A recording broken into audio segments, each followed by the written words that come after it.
সরকার প্রধান যিনি professor doctor Yunus তিনি আসলে গ্লোবালি অ্যাকসেপ্টেড একজন মানুষ এবং সম্ভবত এই একজনের নাম নিয়ে কোনো বিতর্ক হয়নি এইবারের এই সরকারে এবং তার সঙ্গে পরিবেশ আন্দোলনের কর্মী হিসেবে আপনার আগে থেকে জানাশোনা অনেকেই মনে করেন যে সৈয়দা রিজওয়ানা হাসান অনেক প্রভাবশালী উপদেষ্টা আপনি আসলে কতখানি প্রভাবশালী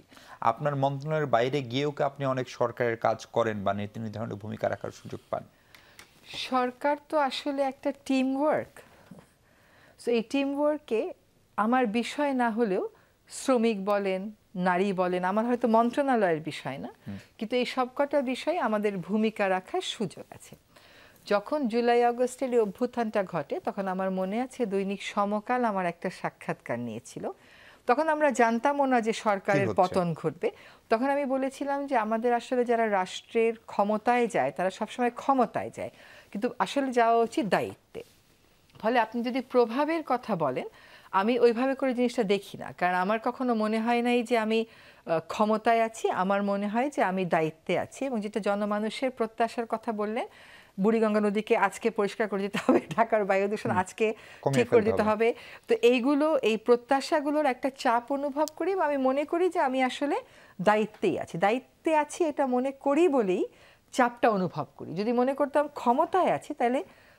সুগার কোটেড কিছু কথা দিয়ে কিন্তু পার পেয়ে চলে যেতে পারতাম কিন্তু সেটা আমি করছি না একটা টিম ওয়ার্কের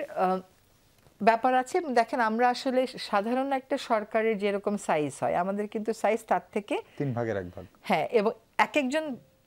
আমরা অনেকেই একাধিক মন্ত্রণালয়ের দায়িত্বে আছি আপনি যদি চিন্তা করেন পানি সম্পদ মন্ত্রণালয় এটাই যে সামনে বর্ষা আসছে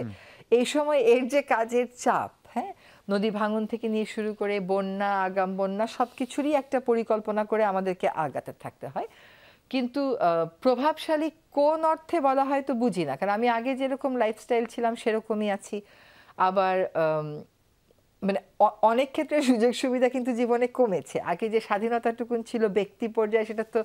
নেই বললেই চলে আপনি কোথাও বেরোবেন মানে হচ্ছে আপনার একজন গাড়ি একজন নিরাপত্তা প্রহরী প্লাস আপনার প্রোটোকল নিয়ে আপনাকে বেরোতে হবে ফলে আমি দেখি যে আমার ব্যক্তিগত স্বাধীনতার জায়গাটা কমে এসেছে আর প্রভাবের কথা যদি বলেন দায়িত্ব যেটুকুন নিতে হয় আমি সেটুকুন দায়িত্বই নিয়েছি